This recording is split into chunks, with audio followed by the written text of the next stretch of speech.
naqueles primeiros días, primeiro asasinaron a Lenín, como decían antes, a Lenín Moreda, e despois, o día 10 de decembro, asasinaron a 4 membros máis da familia, fusilaron no Monte do Castro, entre eles o pai de Lenín. Inculpan a Alfonso, que non foi fusilado nese día, inculpan a Manuel Moreda Outeiral, que era o meu bisavó, inculpan ao meu avó, que eu sei que non estaba aí, porque sei que estaba tirando a ponte de Cabral.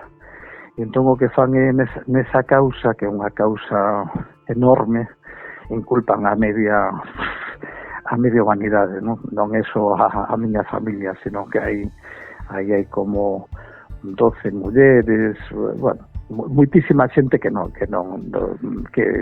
seguro que non estaban ali. Non somos 12 irmáns, pero sobre todo somos, digamos, os que temos unha idade menor. Fomos os que máis soubemos de todo o sucedido, porque fomos os que máis perguntamos por qué, porque non teño avó.